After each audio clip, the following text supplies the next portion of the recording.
हम इस वीडियो में जो विषय वस्तु समझने जा रहे हैं वह है अध्याय 4 समतल में गति। ये हमारा अध्याय चल रहा है, अध्याय 4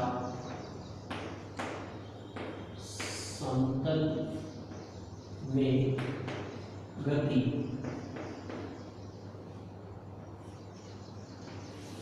इसके अंतर्गत हम जो है सदिशों से संबंधित पूर्व वीडियो में कुछ बातें समझ चुके हैं, उन्हीं से संबंधित हम बातें यहाँ पर बताने जा रहे हैं। आपको कुछ चीजें जो है पुनरावृत्ति के तौर पर होंगी और कुछ हम सदिशों पर आधारित प्रश्नों को हल करना सीखेंगे।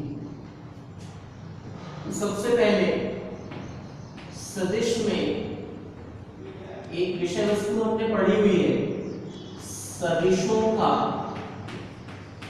वियोजन।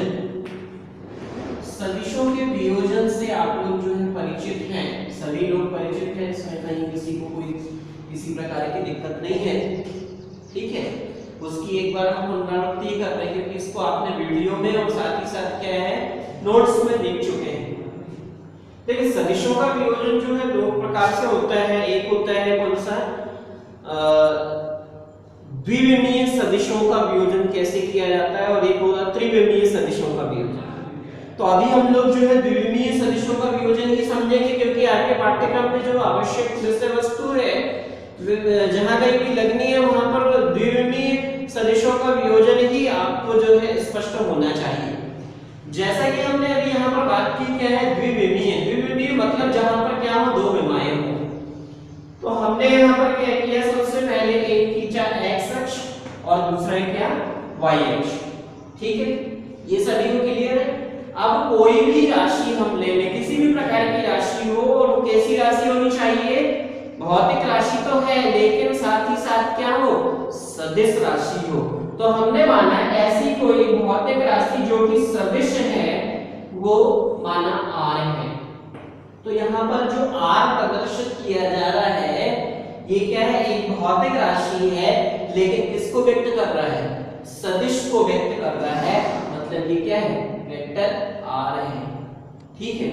तो इसको हमें क्या करना है, इसका हमें क्षैतिज घटक और ऊर्ध्वाधर घटक हमें ज्ञात करना है। मतलब हम क्षैतिज दिशा में इसके परिमाण को और ऊर्ध्वाधर दिशा में इसके परिमाण को ज्ञात करेंगे।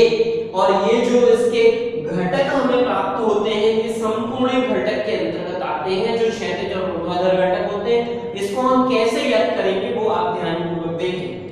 हमने माना ये जो भौतिक राशि r है ये x अक्ष के साथ थीटा कोण निर्मित कर रही है। कितना कोण निर्मित करती है, थीटा, ठीक है।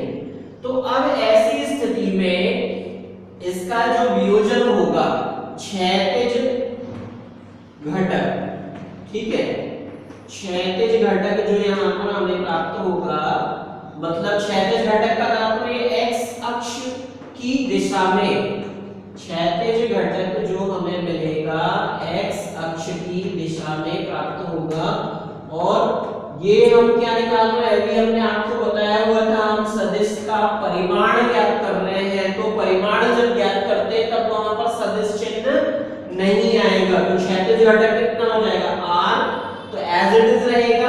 अब देखो भाई यहाँ पर जो ध्यान देने वाली बात है वो ये है कि यदि हम किसी भी राशि को वियोजित कर रहे हैं, चाहे वो क्षैतिज दिशा में करें चाहे ऊर्ध्वाधर दिशा में करें, तो इसमें ध्यान देने वाली बात ये है कि यदि हम कोण की दिशा में वियोजन कर रहे हैं, मतलब जैसे यहाँ पर क्षैतिज घटक हमने निकाला तो ये क्या है, कोण की दिशा में हमने इसको वियोजित किया।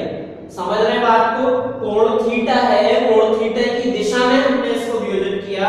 तो यहाँ पर जो क्षैतिज घटक होगा वो कितना हो जाएगा, r cos थीटा प्राप्त हो जाएगा, ठीक है। इसमें किसी को किसी प्रकार की दिक्कत नहीं, ठीक। अब इसी प्रकार से हम क्या कर सकते हैं, इसका ऊर्ध्वाधर घटक ज्ञात कर सकते हैं। तो ऊर्ध्वाधर घटक हमें कहां पर प्राप्त होगा, देखो भाई ऊर्ध्वाधर कौन सी दिशा y अक्ष की दिशा में होगा, ठीक है ना। तो ऊर्ध्वाधर घटक कितना हो गया y अक्ष की दिशा में, ठीक है, y अक्ष की दिशा में। अब इसमें क्या होता है, यहाँ पर आप फिर से देखें, जब हम y अक्ष की दिशा में जा रहे हैं मतलब r को कहां ले जा रहे हैं, r को हम विपरीत दिशा में ले जा रहे हैं। कहां पर, किसकी विपरीत दिशा में, कोण थीटा की विपरीत दिशा में हम जा रहे हैं। तो ऐसी स्थिति में क्या होगा, यहाँ पर कोण थीटा की जब विपरीत दिशा में जाते हैं तो यहाँ पर r के साथ क्या आ जाएगा, मल्टीप्लायर sin थीटा आ जाएगा, ठीक है। तो ये क्षैतिज घटक मतलब x अक्ष की दिशा में हमें कितना मिलेगा, r cos थीटा मिलेगा, और ऊर्ध्वाधर घटक कितना हो जाएगा, r sin थीटा हो जाएगा, ठीक है।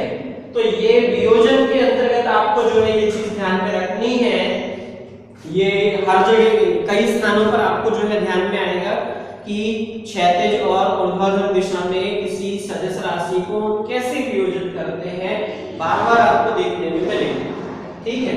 तो ये नोट्स तो आपको प्रॉपर्ली मिल गए हैं, उसमें कोई परेशान होने की आवश्यकता नहीं है, सिर्फ आपको यहाँ पर इसको समझना था तो हमने यहाँ पर आपको बता दिया।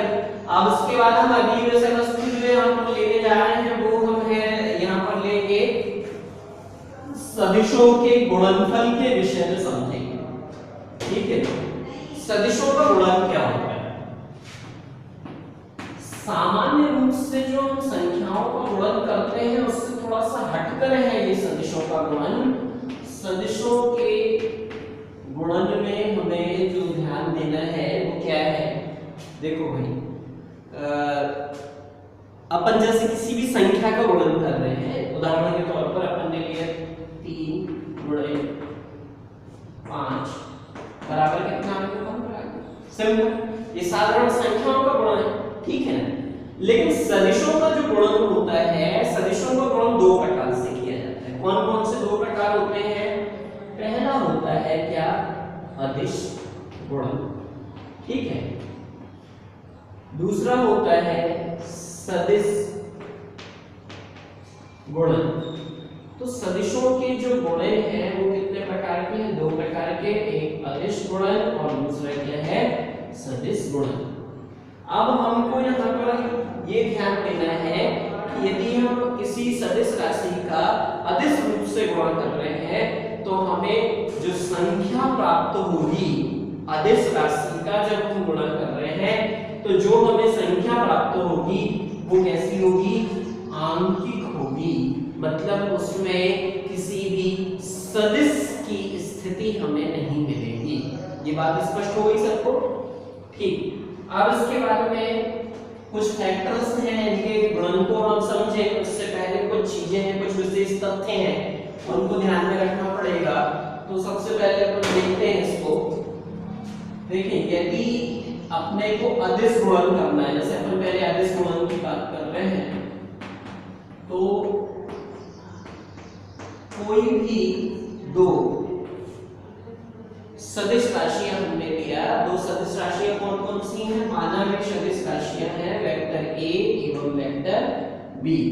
तो इनका हमें यदि अदिश गुणन करना है तो क्या करना पड़ेगा, इसमें एक सिंपली हम डॉट प्लेस कर देते हैं। सिंपली डॉट का मतलब क्या हो गया, वेक्टर a, लिखने का तरीका अभी हम आपको बता रहे हैं। वेक्टर a एक बिंदु लगा दिया, इसको डॉट बोला जाता है, vector a dot vector b, ठीक है। अब vector a dot vector b जो है ये लिखने का तरीका अभी हमने बताया, निकालेंगे कैसे वो आगे अभी अपन देखते हैं, ठीक है। अब एक उदाहरण ले रहे हैं, जैसे vector a is equal to हमने मान लिया कितना, x i cap plus y j cap plus z k cap, ठीक है। ये हमने ले लिया क्या, वेक्टर a। अब इसमें थोड़ा सा अपने को डिफरेंशिएट करना है, अलग अलग करना दोनों को, तो इसमें अपन सिंबॉलिक फॉर्म में x1 y1 z1 ले लेते हैं। और इसी प्रकार से वेक्टर b इक्वल टू हमने ले लिया कितना, x2 i cap plus y2 j cap plus z2 k cap. ये हमने यहाँ पर लिया कि दो सदिश राशियां हैं, एक वेक्टर a है और दूसरा क्या है, वेक्टर b है। तो यदि हमें vector a dot vector b निकालना है, ध्यान से समझेंगे आप लोग सभी, यदि इसका हमें क्या निकालना है, vector a dot vector b निकालना है, तो इसको अपन क्या करते हैं, सिंपल इसका लिखने का तरीका कुछ नहीं है, सिंपली हमें क्या करना है, देखिए vector a dot vector b equal to हम क्या लिख देंगे, जैसा लिखा हुआ है एज इट इज उसको लिख दें, x1 i cap plus y1 j cap plus z1 k cap, फिर इसके बाद में डॉट लगा हुआ है तो हमने इसमें डॉट लगा दिया, फिर इसके बाद में b का मान रख दिया कितना है, x2 i कैप, फिर प्लस y2 j कैप, फिर प्लस z2 k कैप। ये सिंपली हमने यहाँ पर इनकी वैल्यू रख दी और कुछ नहीं किया। अब उसके बाद में अगला स्टेप हमारा क्या होगा, जैसे हम सामान्य गुणा करते हैं, पहले x1 i कैप का इस पूरे के साथ मल्टीप्लाई करेंगे एक एक पद के साथ, फिर y1 j कैप का मल्टीप्लाई इसके साथ करेंगे, ठीक है, फिर z1 k कैप का इसके साथ करेंगे, मतलब जैसा हम सामान्य गुणा करते हैं वैसे ही करेंगे। अब यहाँ पर क्या एक कुछ जो है हमें एक इंपॉर्टेंट फैक्ट फॉलो करना पड़ेगा, उसको आप ध्यान में रखें। देखिए यदि i कैप, अच्छा ये i cap j cap k cap क्या है, ये तो आपको ध्यान में होगा, ये क्या कहलाते हैं, यूनिट वेक्टर्स कहलाते हैं, एकांक सदिश, ठीक है ना। तो i cap dot i cap यदि है तो ये कितना हो जाएगा, 1 आ जाएगा, j cap dot j cap है तो ये भी आ जाएगा कितना, 1। इसी प्रकार से k cap dot k cap है तो ये भी कितना आ जाएगा, 1। लेकिन इसके अतिरिक्त कुछ भी होता है, उदाहरण के तौर पर जैसे i cap dot j cap या i cap dot k cap equal to ये कितना आने वाला है, 0। मतलब यदि एकांक सदिश जो लिए गए हैं उनका उसी एकांक सदिश से गुणा होता है तो कितना आएगा, 1 आएगा, अदरवाइज कितना आने वाला है, 0। चाहे हम i डॉट j कैप करें, i डॉट k कैप करें, j डॉट i कैप करें, k डॉट i कैप करें, ठीक है, किसी भी प्रकार से हम करें, अगर इनमें दोनों में क्या है, अंतर है, मतलब दोनों एक जैसे नहीं है एकांक सदिश, तो ऐसी स्थिति में वो कितना आएगा, 0। ये एक इंपॉर्टेंट फैक्ट आपको जो है ध्यान में रखना है, ठीक है। तो हम इसको किसी भी प्रकार के सदिश का जो है हम अदिश गुणन याद कर सकते हैं। तो अब अपन यहाँ पर एक प्रश्न लेने वाले हैं अदिश गुणनफल पर आधारित, ठीक है, तो इसको आप लोग जो है ध्यानपूर्वक देखेंगे। अभी तो हमने यहाँ पर एक जो है चर राशियों के रूप में लेकर बताया हुआ था आपको, अब हम वास्तविक प्रश्न लेते हैं, जैसे प्रश्न आते हैं आपको वैसे हम प्रश्न ले रहे हैं, ठीक है। तो प्रश्न क्या है यहाँ पर हम लिख रहे हैं, देखिए यदि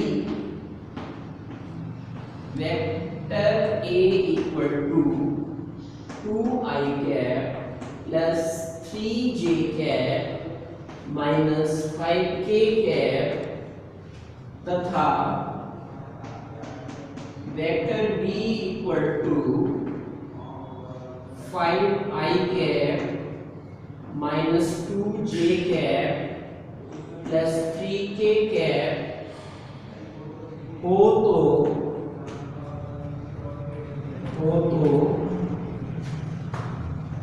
ज्ञात कीजिए। तो इसमें क्या ज्ञात करना है अपने को, ध्यान दें, vector a dot vector b। तो ये एक प्रकार हमने प्रश्न का आपको बताया। प्रश्न कई प्रकार से दिया जा सकता है, जैसे ऐसा भी हो सकता है कि निम्न सदिशों का जो है अदिश गुणनफल ज्ञात कीजिए जबकि सदिश ऐसे हैं, ठीक है। या ऐसा भी दिया जा सकता है कि वेक्टर a इक्वल टू इतना, वेक्टर b इक्वल टू इतना, तो इनका सदिश a, इनका अदिश गुणनफल कितना होगा, ठीक है। तो कुल मिलाकर के यहाँ पर हमने क्या देखा, ये डॉट बना हुआ है, डॉट बना है, इसका मतलब हमें क्या करना है, यहाँ पर इसका अदिश गुणनफल ज्ञात करना है। तो अब अपन जो है थोड़ा सा इस पर देखते हैं विस्तार से कि किस प्रकार से इस प्रश्न को हम